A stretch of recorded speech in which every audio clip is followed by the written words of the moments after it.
Absolutely. Well, that's wonderful. You already know. Go to work, go to work. Welcome to the Go to Work radio show with the one and only Reverend Fred Shaw, who's always at events. How you doing today? Amen. Amen. Go to work. I'm doing fine. Glad to be on your show. Thank you for having me again, like you always do. But I appreciate it. Absolutely. I never take anything for granted. Amen. Likewise. Thank you so much. Right.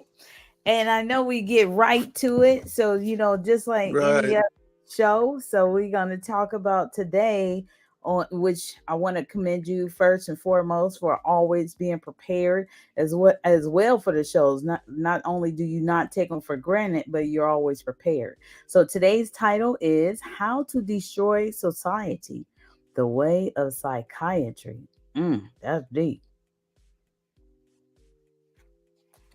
Reverend Well, Fred. the thing is, one of the, it's been said that the greatest trick that the devil ever played was to convince people that he did not exist.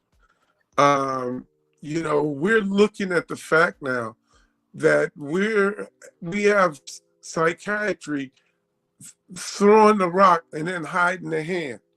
And they are behind a lot of the problems that we have going on in the society right now.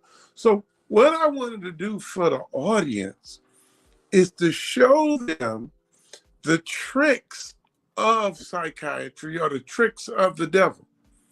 Now, the first thing that you must do,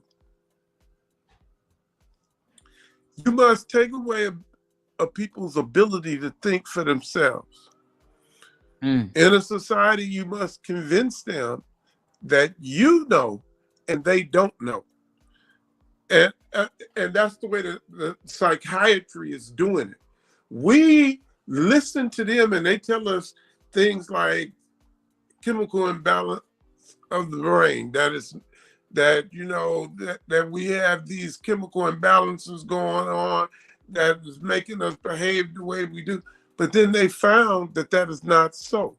But even to this day, even though CCHR, which is a mental health watchdog organization that blows the whistle on psychiatric abuses, such as electric shock and the mass drugging of children with psychiatric drugs. But even though CCHR for 30 years have been saying, at least 25, that there is no chemical imbalance of the brain, that is not based on science, it's not based on clinical trial.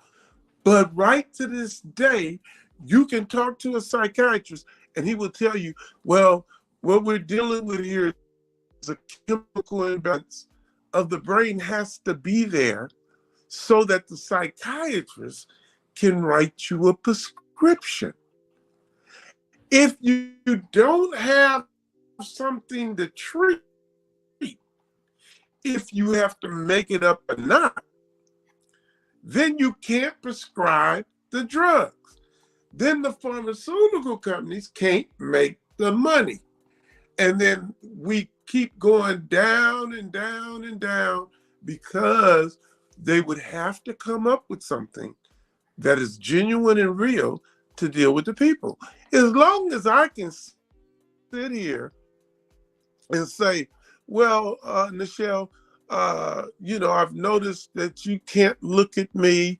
I'm watching your behavior. You're fiddling with your fingers and you're squinching a lot. And, I'm getting this feeling you don't. And then I can assign you a drug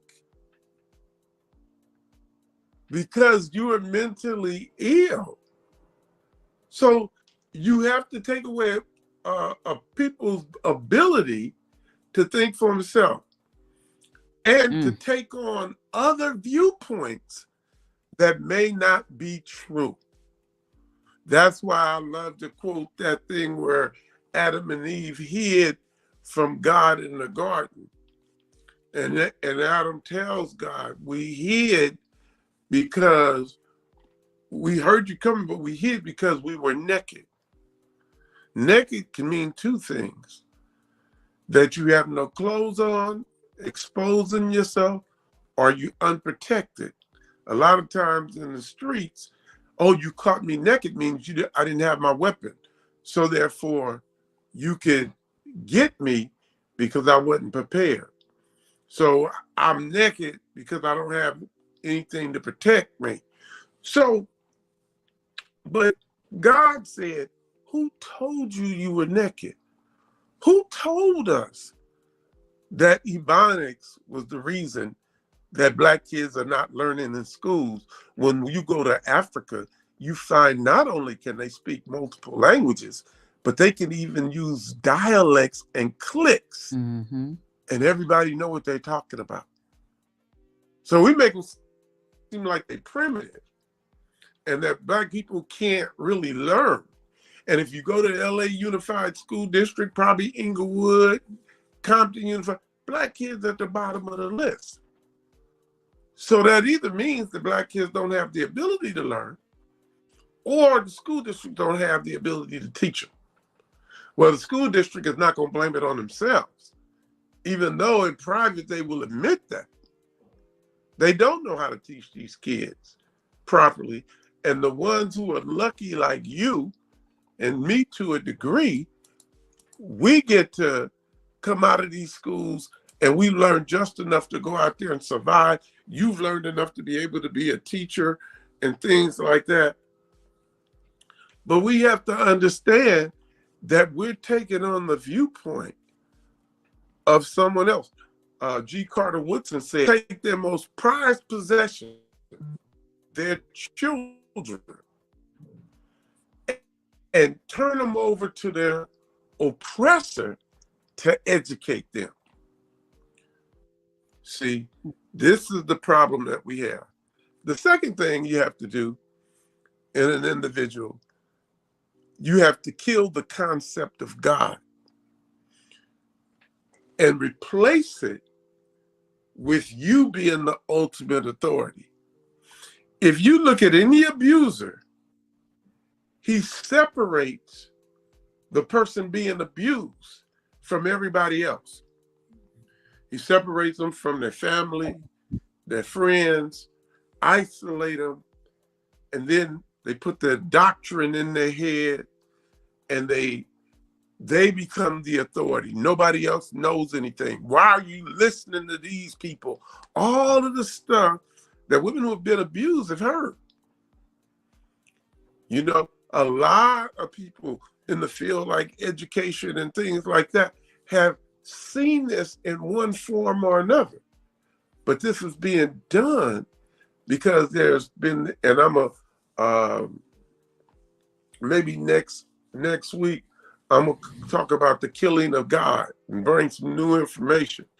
But you have to convince that you are the ultimate authority and not God. They asked the therapist, they said, what about the people who believe in God? He said, they better believe in their therapist. You see, that's the way they think, because it has nothing to do. They don't believe that man has a God. They believe that man is an animal. That's in the doctrine. So therefore, we find ourselves in a trick bag like that, because we got people who don't even believe in the spirit. And I will debate any psychiatrist. They can come with this, man evolved from a sea of ammonia, all of that stuff that come, the evolution, how we came from the monkey. I would debate any of them on your show and prove the existence of a higher spiritual power. Right? I would believe that all of this was done by aliens before I would believe that we evolved over millions of years. I told a psychiatrist one time at our museum, located at 6616 Sunset Boulevard, I told him, I said, if man evolved from the ape, then how come the rest of the apes didn't keep evolving? See, but You got to be willing to ask those kind of questions and Mm-hmm. understand what is going on to the depth, that you don't be fooled by little tricky talk. And that's what they do to us. Um, then the last thing I'm gonna mention, and we can get into the other next week, but Mm-hmm. the creation of confusion on what is right and wrong. Mm-hmm. We have to be able to do that. We are so confused, and I'm not taking a pot shot at anybody's sexual orientation, but we are so confused, we don't even Mm-hmm. know what restrooms to use now. I was in San Francisco for a protest march, walked into the restroom, there was men and women in there. I got confused.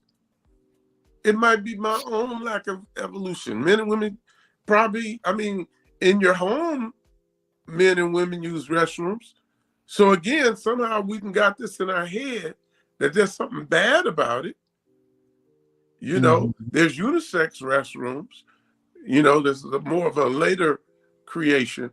But the thing is that, you know, I just want us to start looking. We will, when I'm talking about the confusion of right and wrong, why are they trying to legalize all the drugs when they know people will be using drugs and driving? And then that will cause people to have accidents. Mm-hmm. And then people will get killed. And that brings more depression and sadness and things.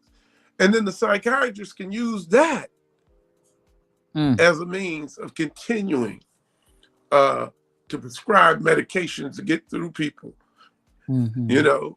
And then we'll talk next week about the destruction of the educational system. And we don't have to get into it this week because we've talked about it before, Mm-hmm. is supporting unworkable solutions. They know there's no clinical trials. They know that these things are voted on by a show of hands. They know that there's no scientific basis for this. So with that, I would just say, anybody who want to know anything about where I get my information, go to cchrint.org. Also, you can go to cchr.org and look at videos and things like that. If you want to contact me at fshawjr@yahoo.com. fshawjr@yahoo.com. And you can find out about our task force. You can ask me any question. Just make sure you put in the subject line, Go to Work or Nichelle Farrow. And with that, I want to thank you, my sister. Until next time, God bless everybody. Go to work. Absolutely. Go to work. Go to work. Thank you again. Until next week.